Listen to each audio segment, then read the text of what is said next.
Hello, and welcome to Embedded. My name is Elecia White. I'm here with Christopher White, and this is going to be one of those shows where he and I just chat. Just you. That's much harder. Well, the dog's here. Last time, I had a podcast with a pet. People got mad. Half our listeners got really mad. The other half are To be fair, hilarious. At the time we had 8 listeners. Fair. So by absolute numbers, it wasn't a big deal. It's true. Okay, so I have a list, but I don't know where to start. Okay. You see the list. I see the list. Where should I start? Do you want to order them by most technical to least technical? Do you want to order them by least technical to most technical? Do you want to randomly bounce around the list? Do you want to... Now I have 2 lists. Roll it. Remember, whenever you have a problem, throw a Molotov cocktail. And then you have a different problem. Exactly. Thank you for that. Well, there's one thing I didn't put here, and it's got an exclamation point. So I assume you're excited about working with Rust? No, I'm more acknowledging that people will be shocked and horrified or whatever after years of explaining that I'm hoping to retire before having to use Rust. But you recently got a Rust assignment. Well, and the more accurate thing to say is I had no reason to use it, so I've been looking at it. And unfortunately, or fortunately, depending on your perspective, I now have a reason to use it. So I'm trying to very quickly learn enough Rust to port something from what's basically desktop Rust or whatever you want to call it to an embedded device. And it's a series of algorithms that someone has already ported from Python. So this and I would like to not have to convert that to C if at all possible and just have it run in native Rust. But there's things that need to be done to make it more embedded friendly. And the rest of your embedded system is in C. Oh yeah, it's a Zephyr project, NRF, SDK, standard stuff, all in C. So what are the first 3 things you like about Rust? That's a loaded question. You were sure I was going to ask, what are the first 3 things you hate about Rust? 3 things? I'd accept one, you know. So there's a lot of things in Rust that are very similar to Swift that I like. Swift, of course, is object-oriented, has a lot of inheritance and stuff. Rust is, as far as I can tell, not really that way. It's more like C. But there are kind of some nods to object-orientedness. So you can have structs that have functions associated with them, which basically feel like classes. And you can have all that in one file. You don't need a header file. So you can have your implementation and your interface in the same place. It's kind of nice. The enums are nice. And the way, which is very similar to Rust, enums can be any type mixed within the enum. So you can have, an enum that's not just a bunch of ints. It can be another struct. I think even a function, stuff like that. Do they have good iterators? Like if you have an enum, can you say for each? Yeah, you can do that for most of the collections of things.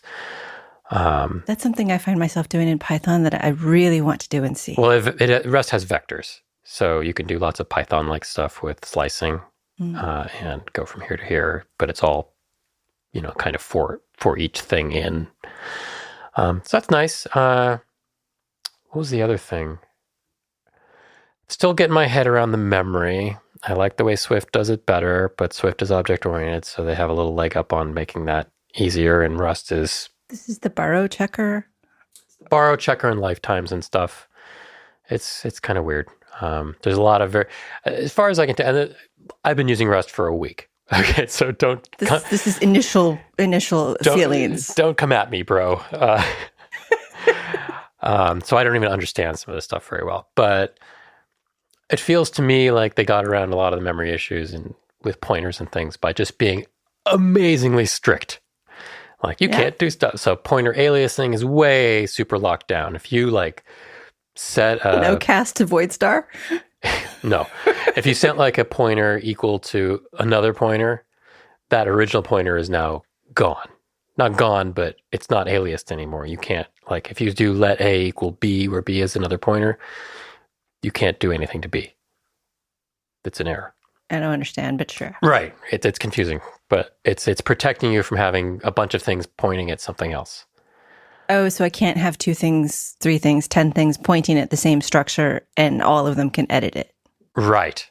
You can do immutable things. So I can say let A is an immutable reference to B, and that's okay. But as soon as you make something mutable, like I'm kind of changeable, then it gets really mad. Does it end up making copies of everything?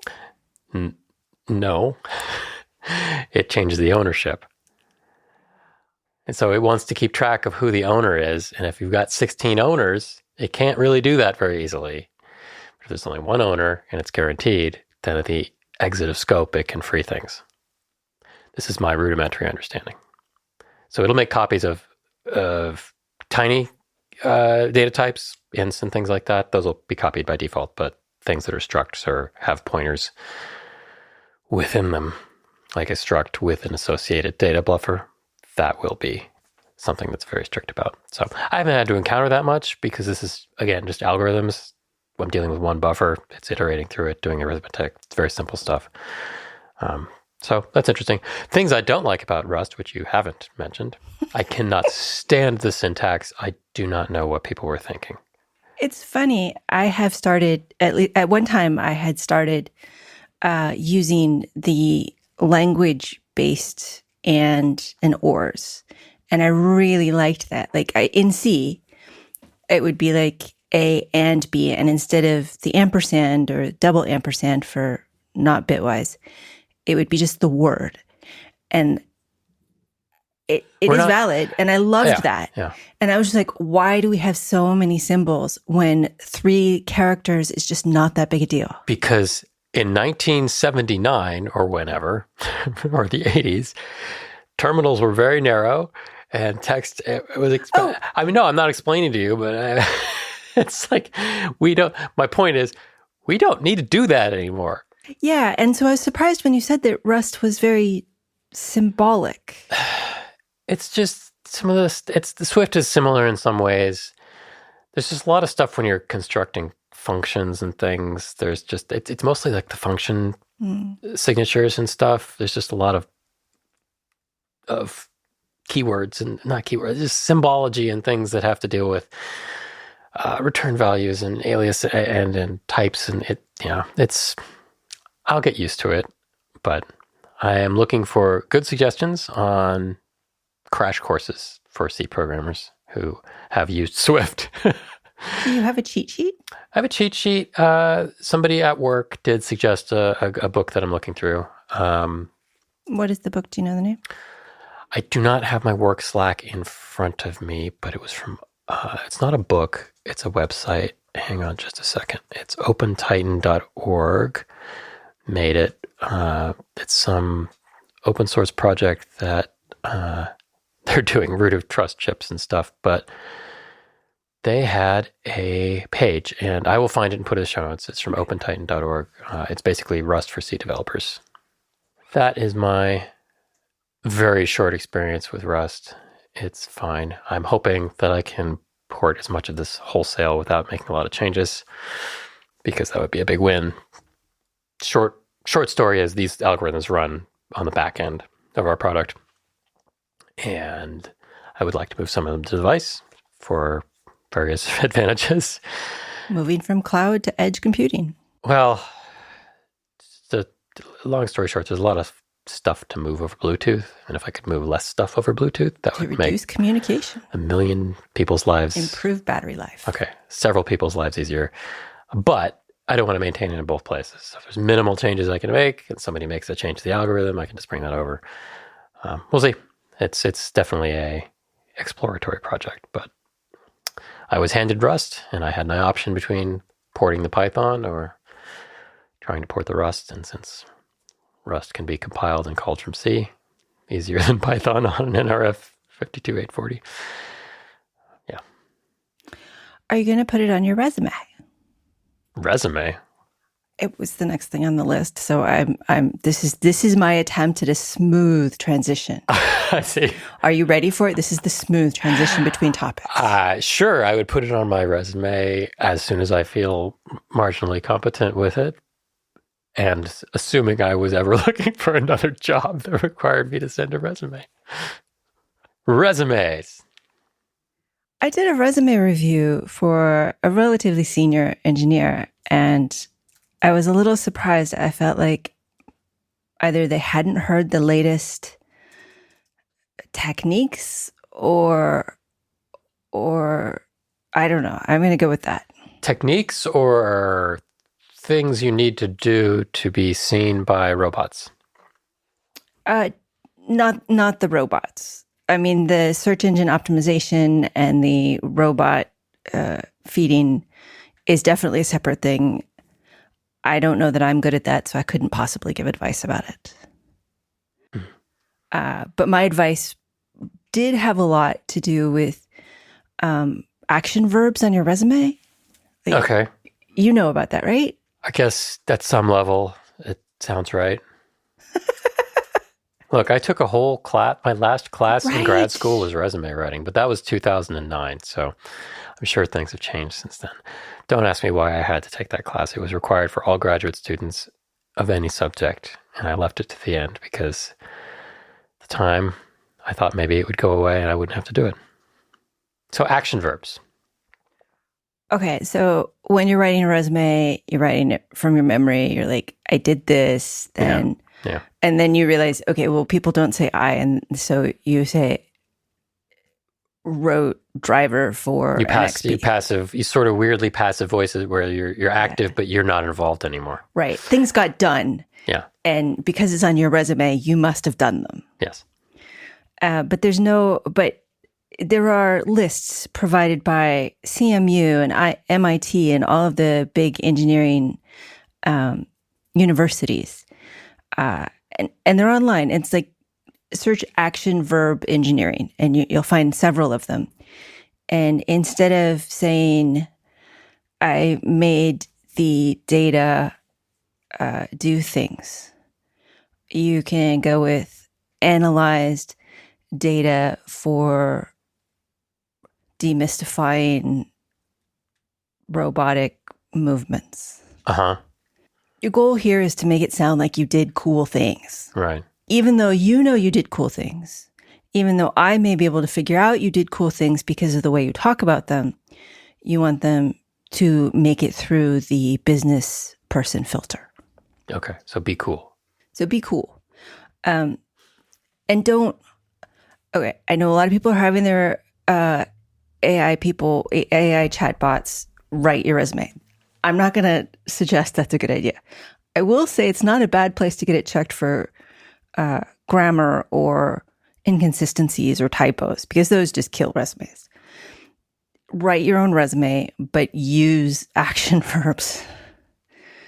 And it will help you. It will help you remember what you did. Like, is there any time when I dissuaded somebody? I'm looking at CMUs, and they have leadership skills, communication skills, technical skills, and teaching skills, even financial skills. And so all of these have verbs that are associated with them. I mean, did I in fact allocate anything? Well, I allocated resources to work on a schedule at least once or twice. I allocated memory all the time. No. Remodeled source code instead of refactored, because remodeled. I don't know what I would use that I took one. the bathroom out. I replaced the toilet. No, remodeled doesn't work. Pioneered a plan to do good. Blah, blah, blah. Evangelized. Inspired, implemented, improved. These are all better than led, which is just a kind of a not enough description word. So if you are working on your resume, look up action verbs. They will help you so much. It's just, I don't understand how you got here without knowing about them. Got where? Well, yeah, to the show. To the show. Yeah. I'll put a couple in the list, in the show notes, but whatever your career is, if you want to do marketing, if you want to do managerial tasks, look up action verb and that, so that you get a nice list of words that will make you think about your job from a more erudite. Wow. From a more wordy but a descriptive manner. Okay. It'll make you sound cool. You want to take the vector of words that makes up your resume and cause it to shift the point of your resume in that space of word vectors to a different, to outside the origin that people cluster around. Part of it's not sounding like other people, but actually part of it is sounding like more professional people. But don't sound like an LLM, because 99% of resumes probably sound like an LLM. So good luck with that. Yeah, that's a hard problem. It is a little weird to give resume advice when I'm not actively hiring, so I don't know what's out there. And yet, the other piece of advice I had for resumes and for interviews is the STAR method. Okay. I have never heard of that. Okay, so STAR stands for situation, task, action, result. Situation, task, action, result. Okay. The idea is, instead of passively describing what you did, instead of saying, I led the team in completing PRs. I get it. You start with the sitch. You start with the sitch. Here's what was going down. Companies was not doing PRs because they Didn't know what one was. They didn't know what one was.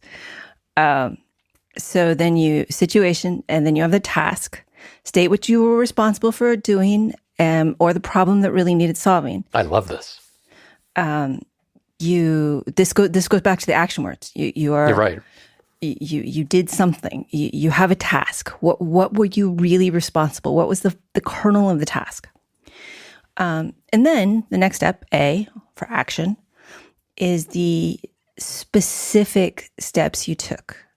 And this really needs to start with those action verbs.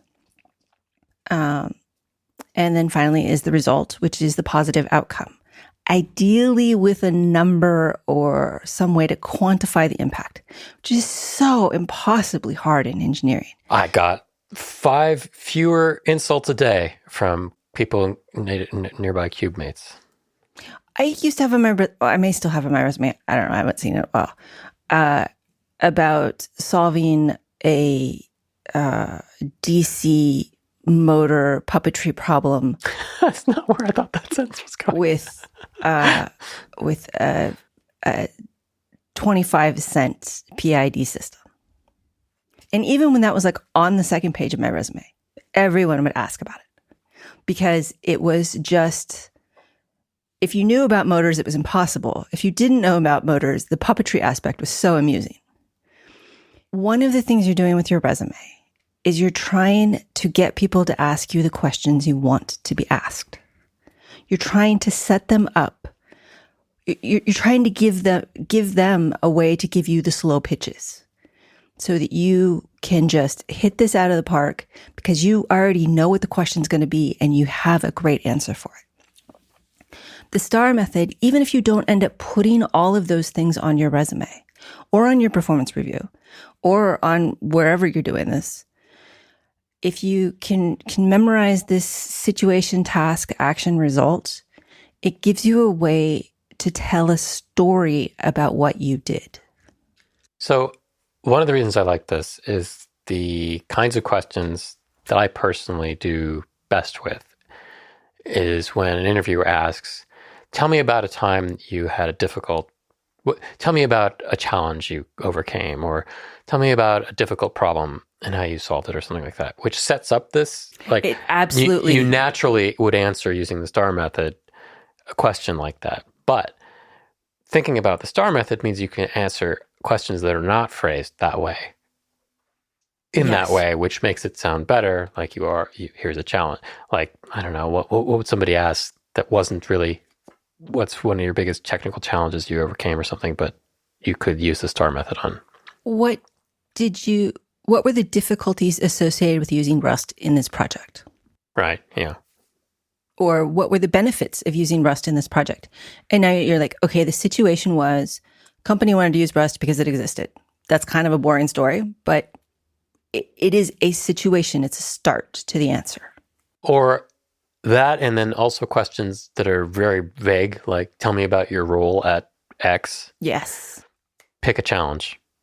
Well, we had the following. I was a developer, and I was responsible for the following things. One of the big challenges we had was blah. For example, when I came into the company, this was the situation. Here were the things I did to improve things. Stuff like that. When I came into the company, they had no version control. Happens more often than you'd like. I was responsible for FDA or FAA certification, and I felt like that was not going to work. I implemented... Especially since it was for something that wasn't for airplanes. I'm joking. Oh, sorry. I had FAA certify a leapfrog toy. No, kidding. But then, if I get to the result of it is an FAA product now, then... That's impressive. That is just... That tells the story of we went from no version control to FAA certified. And I can leave out a whole bunch of things because if I managed that much, there must be a whole bunch more. So yes, the STAR method, if you aren't familiar with it, it's a great way to work on your resume. It's a great way to practice interviewing. Like I said, it's even good for when you are doing your self-review for performance reviews. Should you be so lucky as to have those. I will link to it. There are a whole bunch of different people talking about it, people giving examples on how to do it. It's a good process to have because it is a good storytelling process and it leaves you a way to anticipate questions as well as to draw questions, which I think is more important. Okay, so that was my resume advice. Was there anything else under that? No. Okay. Now you need to find a clever segue into whatever we're going to talk about next. We went to our 30th, 30-month college reunion. Sure, go with that. It's hard to believe it's that. So for those of you who think that we're like 20, I'm sorry. I don't think anybody thinks we're 20. I kind of wish.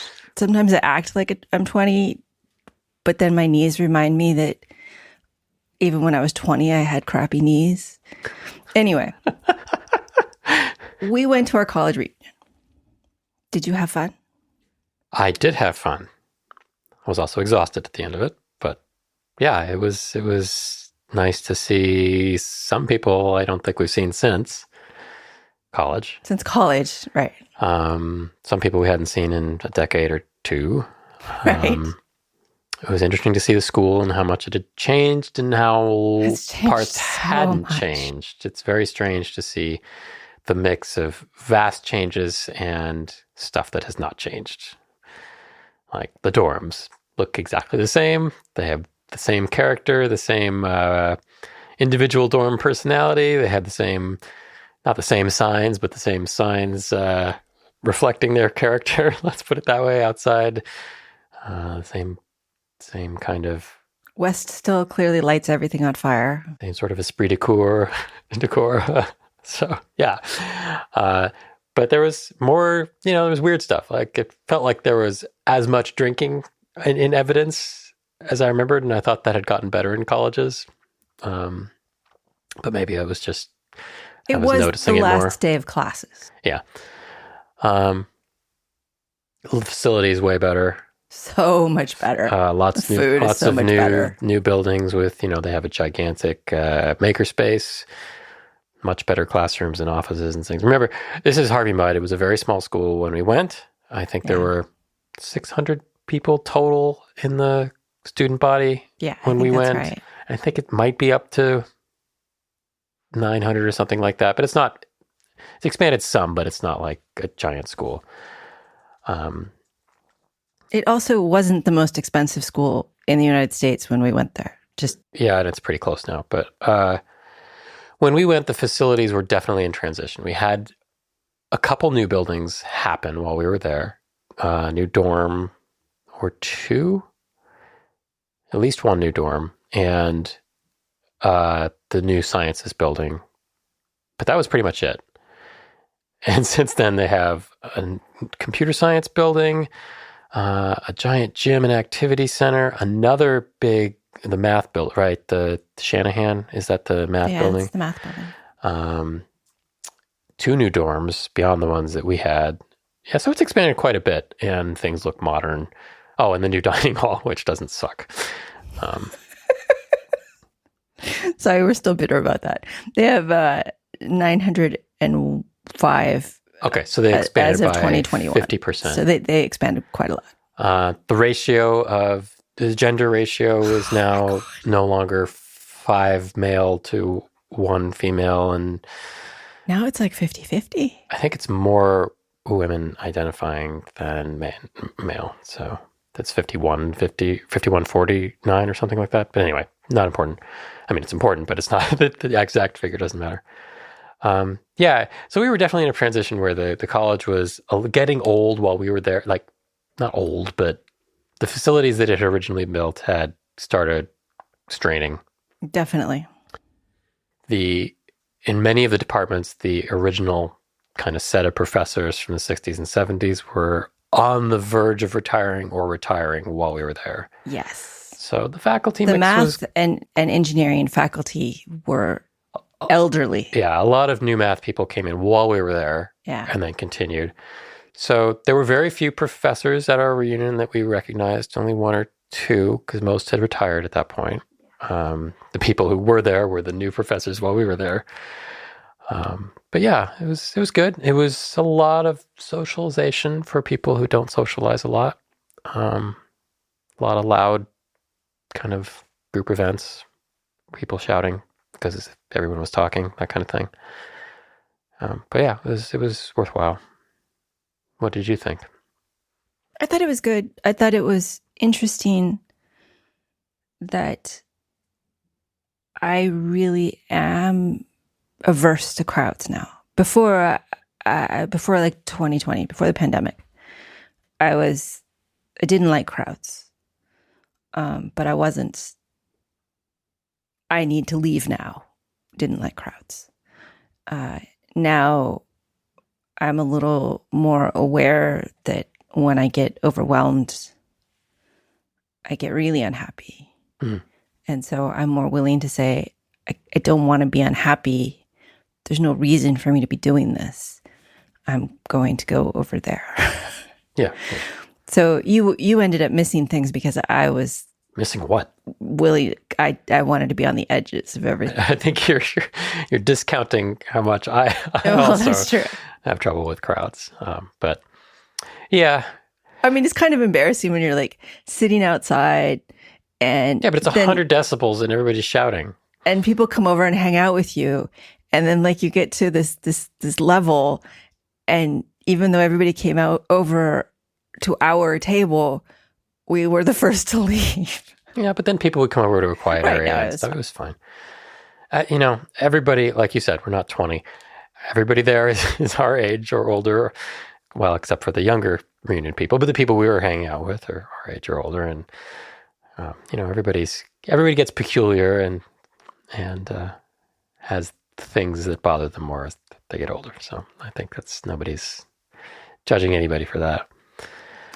One of the things that I heard from a woman who didn't go to Harvey Mudd College, but who is a close friend and was there, her husband went to Harvey Mudd. She is an MIT Sloan graduate, so she's an MBA. And she said something, I think she said it in passing. And then I was like, what? Do you remember? So Jane said that Harvey Mudd must not have the MBA tagline,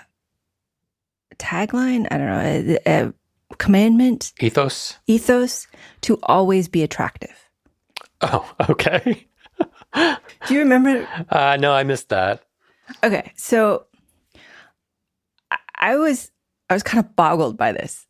I think we were talking about, what people were wearing to the party the night before, because one person was dressed very nicely and the rest of us were. And that person was not a Mudd student. He was the husband of somebody in our class. Exactly. Yeah. And I mean, I had a dress on. I even had heels on. I looked cute, but I wasn't formal. If you'd pushed me in the pool, I wouldn't have cared. I think you would have cared. I would have cared, yes, but I wouldn't have worried about my dress. Anyway, so Jane says that there's this idea in business school about always being attractive. And for some reason, that just really struck me as not something I have ever thought about. I thought business school was always be closing. I thought so too. But as I was thinking more about it, it wasn't necessarily always be pretty. I mean, because all of the mutters were hygienic and well, let's not go that far. Oh, at the reunion. At the reunion. I remember college just fine, thanks. But, everybody was presentable and everybody was wearing nice-ish clothes. Yeah. But nobody was intentionally being attractive. They were being... Normal? Okay. And then after Jane said that, I started looking for that in some of the other people. Not really in the mutters, because I knew what to expect there. But in some of the spouses. And I realized that she didn't just mean always be pretty. Yeah. She meant always be attractive, which isn't the same as pretty. Attractive is... open. Make people want to talk to you. Yeah. And even that level of attractive is something that I'm like, no. Why would I want that? Why would I want that? I see. But you do want that sometimes. I want it sometimes, sure. But for the most part, I'm like, oh no, talk to the hand way far away. In fact, don't even get close enough to talk to the hand. I don't... She says to 6,000 people. I know. I don't usually want to be attractive. And it was weird to hear that as advice. You don't want to be noticed. I don't want to... Occasionally I want to stand out, but when I don't actively want to stand out, yeah, I don't want to be noticed. Yeah, okay. I understand. Then, okay, so I had this conversation and it made me think a lot about various things. It kind of was one of those, other people do that? Sort of, you're looking at me like I'm crazy. Like, don't you have those times when you're like, people do that? No. I mean, I know people are different and of course. What is an extrovert to you, if not somebody who wants people to talk to them? People who want to go to loud places and have people talk around them. Okay. I don't think that's accurate. People who get energy from being around other people. But why do you think that is? I didn't think it had any... There's so much I don't know. You can't be around other people if you're unattractive. By your definition of attractive. If you are pushing people away, as an extrovert, that makes extroversion difficult. It's very difficult to be an extrovert in a vacuum. We can still be around Copyright Christopher White 2026. People. Okay. Well, ramifications I did not I think consider. you should read less Murderbot. Did you like the new Murderbot? I enjoyed the new Murderbot. But you didn't love it. I did not love it. It was good. It was in the... I'm not going to put down a Murderbot book and turn it away, but I felt like it was half of a story. Yeah, I felt like I wanted more. I definitely wanted more. It's definitely worth reading. I mean, even if there's no story, just reading through Murderbot's thought processes and how they are dealing with the situations that keep being thrown at them is amusing. So on that level, it was great. I felt like the plot was kind of a escort mission in an RPG with not a lot of substance. I thought the end payoff was good, but I wanted more. And Murderbot, while the star of the show, still didn't play quite enough of a role. I mean, it didn't really grow. It felt a little bit on rails. Yeah. Like there weren't a lot of choices that they could make. Yeah. So, yeah. But it was a good story. It was good. It wasn't super long. It would have been hard to drop into if you didn't remember all of it. Definitely. definitely. And I had trouble even having read all the books. I kept asking you, who is this person, and what happened before? So that was a bit tough, but it was a murder bot. But it's like, I don't know, what is it, the 8th or 9th book in the series? So that's going to happen. You can't drop into a book series that long and expect to remember everything. So not that long and detailed. 2 things about the reunion before we move on that I thought were interesting things that I noticed. Smart kids are still smart. I was worried that there's going to be evidence of brain rot or something from the kids we interacted with from, too much chatbot use or whatever. But they had posters up and they explained them well, and they weren't all about chatbots or machine learning. Having said that, walking through the CS department, every single poster in the entire CS department was about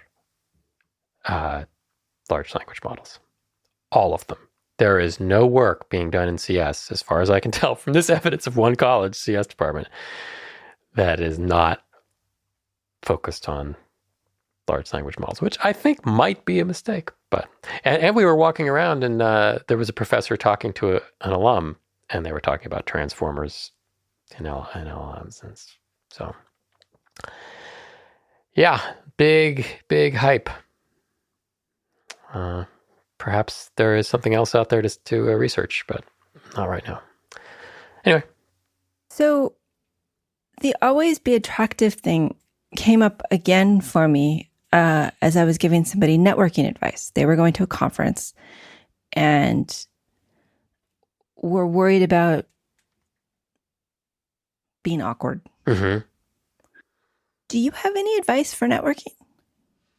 I mean, there is get a podcast, become very accustomed to interviewing people. And then basically, if you are in a networking situation, just interview people, because at least now you're good at that. That's the thing is, this is true of talking to anyone in a date situation or networking or anything where you're first contact, an alien. Right. Don't make it all about you. Ask people what they're interested in, what they do, ask follow-up questions, and try to let the conversation... It goes back to the always be attractive thing. I really don't like the attractive part that has too much weight that doesn't mean what it means. But most people like talking about themselves or things they've done that they're proud of. And most people do not like being talked at or being lectured or hearing just about somebody else's stuff without an invite. So I think that's a general good advice, is get interested in somebody else and let them lead the conversation so that you can start talking about yourself in a natural way. I think people like to feel like somebody's interested in them. And so if you establish a good rapport with somebody who you've just met, then you created a better link for networking than if you're just going around and saying, well, I'm going to read my resume from memory to you. Do you like me? Yes. Is that the kind of thing you were thinking about? Well, it's part of it. For people who haven't been networking or who are out of the habit of it or are new college folks, the first thing you need to do... Find the places? I wouldn't think so. Okay. There's a thing called an elevator pitch. Oh, right. Yeah. Mm-hmm. And IEEE teaches this. I assume other places do as well. But the idea for an elevator pitch for a startup is you have 90 seconds in an elevator with a venture capitalist. How are you going to explain your product? Sorry, I was thinking about that Captain America scene where he's in the elevator with all the people who are trying to kill him. Yes. And that's all I could think about with 90 seconds in an elevator with a venture capitalist. But please do go on. Okay. The idea is that instead of a product, what you're doing is pitching yourself. So 30 to 90 seconds of summarizing you.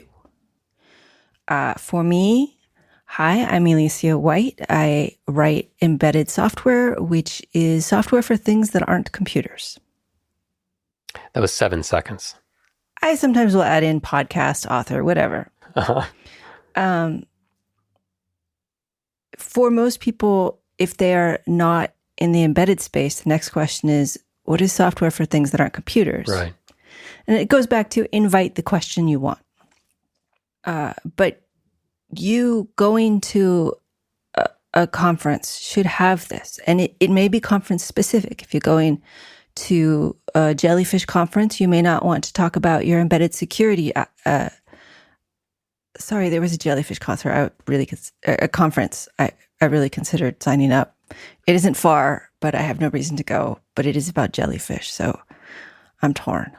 Anyway, Okay. I wouldn't introduce myself that way At the Jellyfish Conference. at the Jellyfish Conference, but at a hardware security conference, I might lean into being a host of the podcast where we talk about security and other things. So elevator pitches are practiced. You're not coming up with this on your own right at the second. You're thinking about it ahead of time. You're saying it 2 or 3 times, maybe even 7 times if you want to really memorize it. And you're thinking about where your hands are and what your face is doing the whole time. Okay, so now you've memorized this speech, but you're not giving it as a memorized speech. You're trying to make it seem natural. And while you are doing this, you have this 30 to 90 seconds to figure out what you're going to ask them. Mm-hmm. So when somebody says, tell me about yourself, you give your elevator speech and you start thinking about what you're going to ask them. Mm-hmm. Now, if this sounds like the very start of our shows, there's a reason for that. So you do your elevator pitch. The other thing is it's okay to have canned questions. You don't have to come up with what you're going to ask at the moment. You're going to a conference about jellyfish, write down your top 10 questions about jellyfish. You're going to a conference about security, write down your top 10 questions about security. You don't necessarily want to, rapid fire them, but the things that you might want at either conference is, have you gone to any really good talks? What was your favorite talk? What are you looking forward to going to? You find somebody with speaker badge, what are you going to talk about? Those are all things to have ready so that you don't have to sit down to lunch with someone and then go, crap, what am I supposed to say? Do I know this person? It's okay if you know them or not. They don't remember if you know them or not. You don't remember if you know them or not. It's all fine. You just say, have we met before? You look familiar. And if they say, I don't think so, or they say, I think so, but I don't remember your name, it's all good. Now, if they say, yes, and we were best friends in high school, then you can feel embarrassed. But anything other than that, you just accept that everybody's at a conference. There's a lot of names and faces going by. So, canned questions, elevator pitches, and then possibly for my own enjoyment, find the outliers, find the people who are on the edges who can't stand the noise.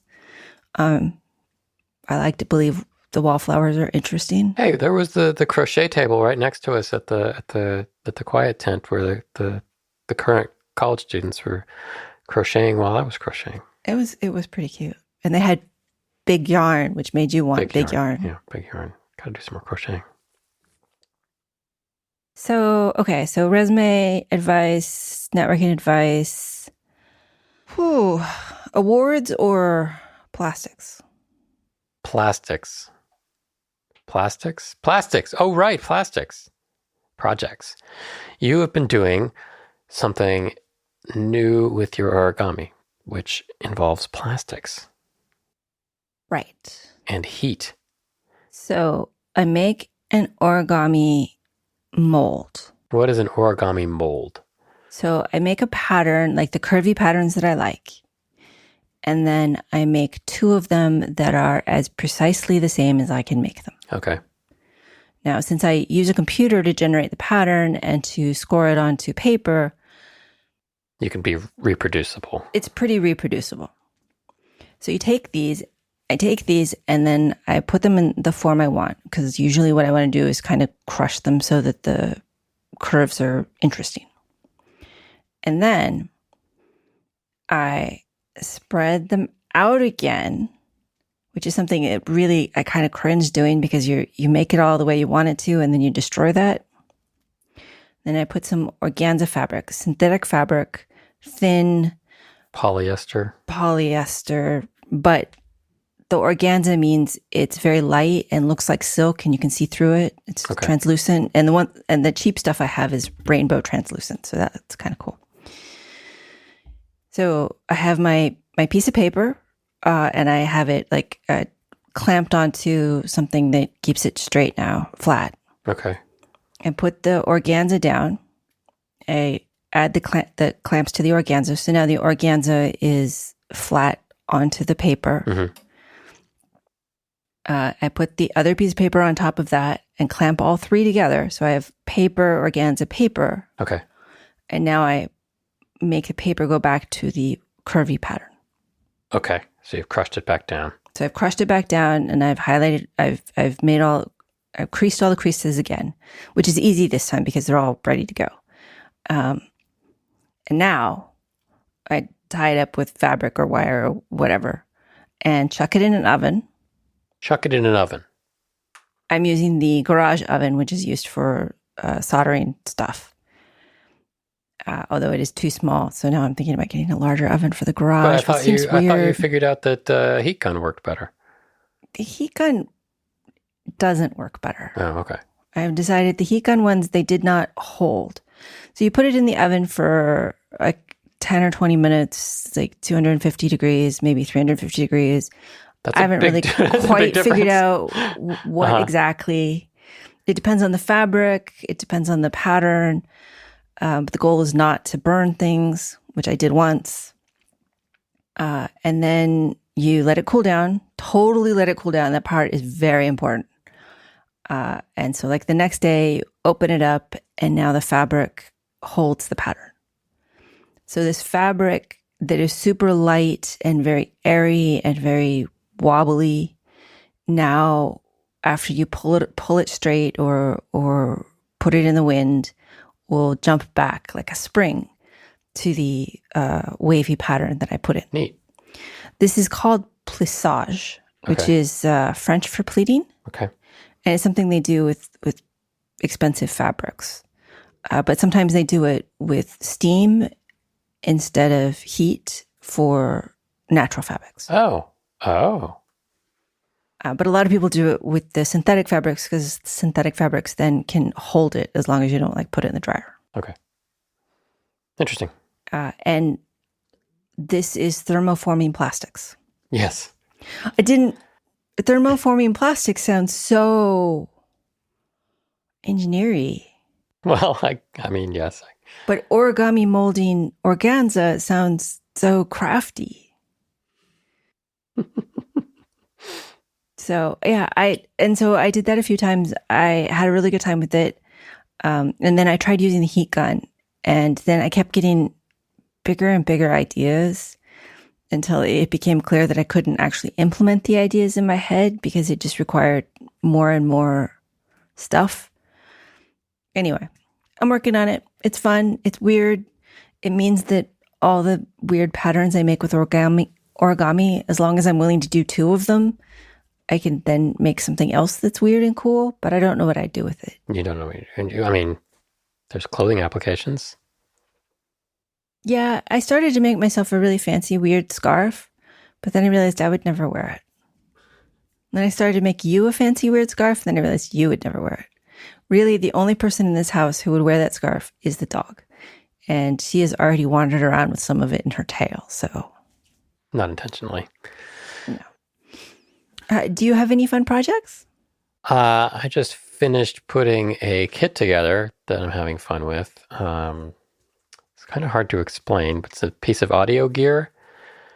Without going into a great deal of detail, analog audio gear for recording imparts different kinds of character to things you're recording. If you record things perfectly,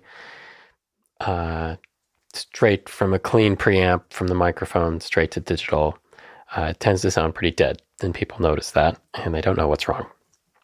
This is why things there was a whole thing about digital sounding cold in the 80s and things like that. It's part of it, but not the whole story. But a lot of what makes recorded music sound good are a lot of subtle things, subtle harmonics and distortions and saturations that happen naturally going through a lot of circuitry that is between the microphone and whatever you're recording on. This is not the environment. This isn't like recording in a church. Gives you nice echoes. It's not the environment. This is about the recording gear. This is about the recording gear. Okay. And there's various things. There's transformers that work traditionally on preamps. There's tubes, which everybody knows kind of imparts sound warm. The warmth. I don't know what that means. The warm, but I've heard that it sounds very warm. What it means is harmonics. Basically, if you are recording a very perfect tone from a bass guitar, straight out of the bass guitar, it tends to have a very pretty pure tone. But as you add harmonics, which are frequencies that are multiples of the main note you're playing, things get more interesting and it feels warmer. It sounds more full. It sounds softer. And so there's a lot of things like that without going into great detail. So I have some equipment that does things like that. I have some preamps that have transformers in them. The preamps we used to use for the podcast had transformers in them. Is it like guitar pedals? Not exactly. I mean, yes, similar, but guitar pedals are a much broader category of things that includes digital and echoes and other stuff like that. Anyway, I got a kit I've been getting more analog preamps so I can record acoustic drums because I've been doing some more acoustic drums instead of electronic drums for the record we're working on, which is very difficult. It's not that much more. It's not that much different to play, but recording acoustic drums is a major pain in the butt. But I've kind of got it dialed in, and I'm happy with where I'm at. But drums in particular really benefit from going through a lot of character-inducing gear. Drums straight off the mics, even in a good room, even with a good player, generally sound kind of flat. Thwappy? Not thwappy, just there's something missing. Body. So there's often a lot of compression on drums, which is an analog procedure usually, but can be simulated in digital. And some EQ and other things that generate character, because drums are very complex and percussive sound. So when you push electronics hard with loud sounds, interesting things happen that sound kind of cool. Anyway, so I have wanted some gear to impart some character deliberately beyond just the analog preamps I have that can do some different things. And I was doing some research, and there's a lot of options out there.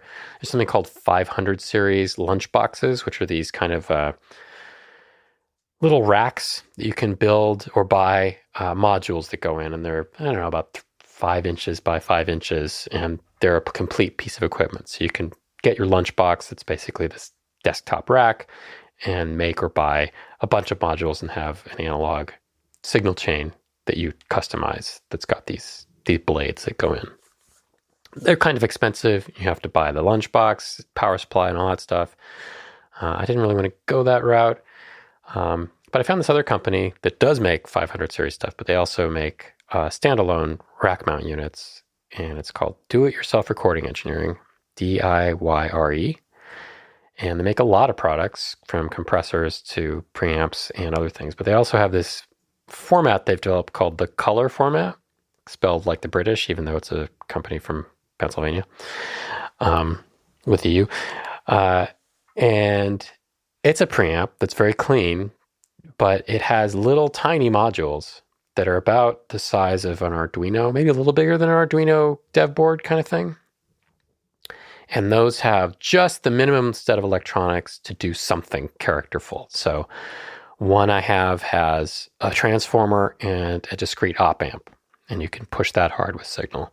That does transformer saturation. Another one I have is a little, mostly surface mount, very tightly packed analog simulation of a very famous compressor called the 1176 from Universal Audio. And that's very cool and fits on a module. And another one I have is just a few transistors and resistors, and it kind of simulates the sound of recording to tape. So it saturates very softly as you push it hard, which is what tape does, which is a desirable thing. But these little modules just pop in and out. So I've got this 1U rack mount thing. You can slide it out, and it's got the carriers for each of these modules, and they just have an 8-pin connector, and they snap right out. You can put a different one, and you can edit your signal chain however you want. But they sell a tons of kits for different little modules like this, and they sell the proto boards, and everything's open source. They have the schematics for all of this, and a guide for how to build your own modules. So I also bought a couple of bare proto boards from them, and I'm looking for circuits that might be fun to build to do myself and put in this preamp. So that's what I did. It was a very, very big soldering project, hundreds and hundreds of parts that I didn't do a great job with. I think I'm better at soldering at the end of it. I've done a lot of soldering, but I've never quite gotten great at it. So I think I'm a little better after doing this. I mean, part of it's because you solder a largish project like once, maybe twice a year. Yeah. It's hard to retain skills on that. Yeah. And, there's always a thing where you make one big mistake. And I made one big mistake building it, which was there's a daughter board and it has, I don't know, a 2x18 connector between it and the main board. Just pins, the header. And I put it on the wrong side of the daughter boards, both of them. And there were 3 on each daughter board. It's a lot of pins too. It was a lot of unsoldering. And I tried our desoldering gun from Hakko, and it didn't work great. Like, it got most of it off, but it was still enough. There's still enough contact with solder that those weren't coming off without tearing the pads. And our Hakko desoldering is having a problem. But so I eventually learned how to properly use solder wick, which was actually what worked. So I got them off, but I had to very carefully clip them down. I was a pain, and I did damage some of the pads, but ended up not mattering. So, yeah. But worked the first time. I didn't make any mistakes in assembly such that something was not working. So I was pretty happy with that. But it was fun. And you actually used it yesterday. Yeah, I used it on bass some. Working on the bass part for the song, and I routed the bass from my bass preamp through that and dialed up some of the stuff. And it sounds pretty cool. So I'm probably using a bit too much because it sounds cool. Wow, look at that. And it's I need to get used to it. But why can't you just do this in software with like a Euro rack? First, a Euro rack is a different thing. That's a music creation tool. A Euro rack is that big modular synthesizer, which is also fully analog. Well, it is, except you can have digital ones. Yeah, but most people do analog with it. It's got patches and stuff. You mean in software, with plugins in software? Yes. Why can't you just do this in software? Yes. You can, but 2 things. It's very, very hard to record with that stuff in software because software has latency. You can't get away from latency. Even with the best simulation of whatever, it's going to be a few milliseconds, 10 milliseconds, whatever. And if you're listening to that and your original signal at the same time, it doesn't work. So if you want to record and print with any of this stuff, you can't, basically, without very expensive stuff that may or may not do what you want. So that's one thing. If you want it on this in the actual signal path, you can't. Second thing is, I do think it sounds better when it's real because there's that wabi-sabi stuff where things change a little bit. Digital doesn't do that. Like you record through this a couple of times, and maybe in the course of a track, the temperature changes a little bit and things get a little different. That does not happen in a digital plugin unless somebody adds in, heat-related effects. And I do think there's limitations to what analog, but I do use a lot of digital plugins too. It's impossible to buy enough of this stuff for the number of tracks you need. So yeah, you're always throwing things that are analog simulations on, but it's also nice to have physical knobs. Oh yeah. It's really hard to, the thing about plugins is they all look like the original equipment. So if I have several 1176 plugins, which is the compressor I was talking about. And they all look like an 1176 with the same knobs. And you have to grab the knob and turn it with your mouse. It's stupid. And I understand what they're going for. They want you to be able to take any setting you had on a real 1176 and put it on, but it's just clunky and it's weird. But just grabbing a knob and turning it is it's still much more satisfying, and it's fun. I mean, it's more fun to be putting your signal through a board that you built than something you bought on sale for $20 from somebody's website. I don't know. Are you going to put any? No, because we would be using it now if you were going to do it. No, there's no need for that for this. But what if I wanted to sound like I was on tape? I can put you through a tape sim. But then it won't get warm. You're already through a simulator of an analog compressor, so. Oh, good. I've always wanted to be compressed. Well, you do want to be compressed. Someday we should talk about your chain for us. We don't chain for us has gotten very simple. Blame me. Divested my music gear from the podcast gear. Do we sound different? Not really. Not much. A little bit, probably. I don't know that anybody's noticed, but we're not going through the expensive mic preamp anymore. All right. So I only have one more thing. Okay. I wanted to have an award for the show, this show that you're listening to, that you're talking to. And so I made a New Year's resolution that I would apply for an award every month until I got one. Okay. And I did.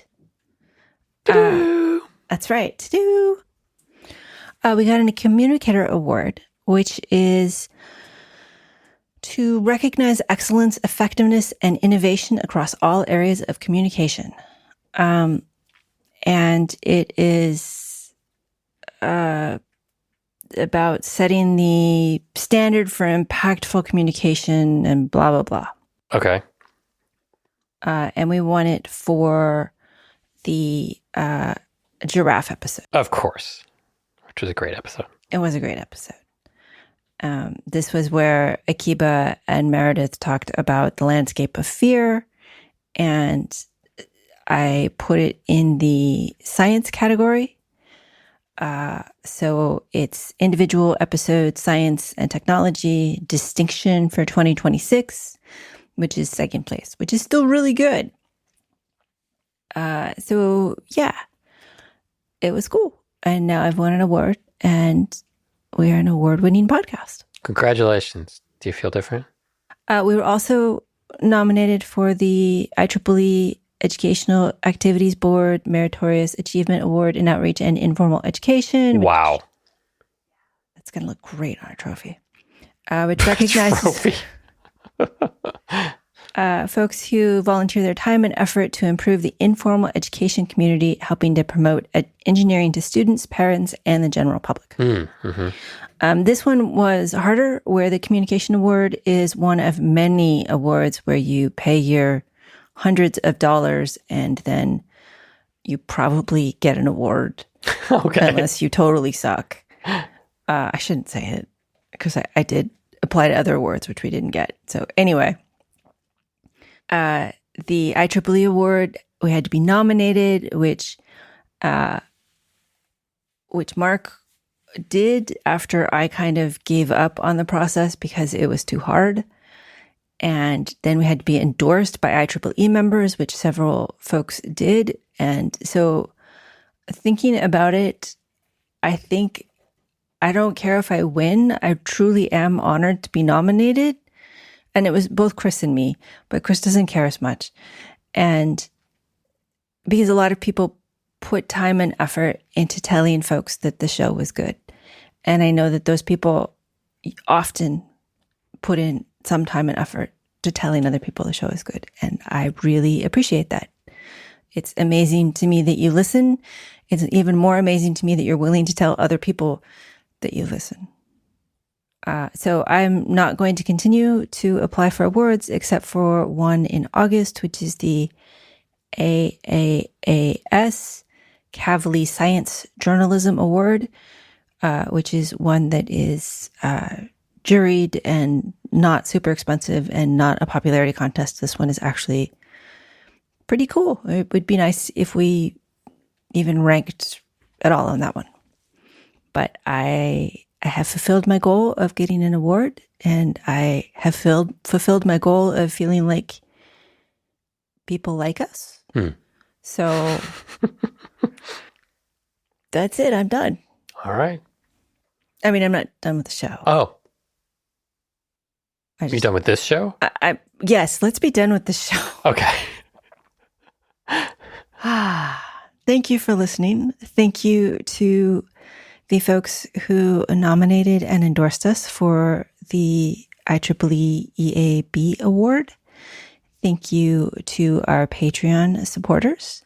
We do appreciate your funding, primarily because it means you really like us. Also the coffee supporters, which you're not second class. Thank you to the Embedded FM Slack for their community and amusement value. And thank Christopher for producing and co-hosting and all the other things he does. And now there will be some Winnie the Pooh. I seem to recall it was very exciting last time. Right. Everyone's going on an expedition with Christopher Robin. Pooh is wandering around collecting everybody.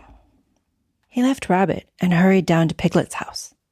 The piglet was sitting on the ground at the door of his house, blowing happily at a dandelion and wondering whether it would be this year, next year, sometime, or never.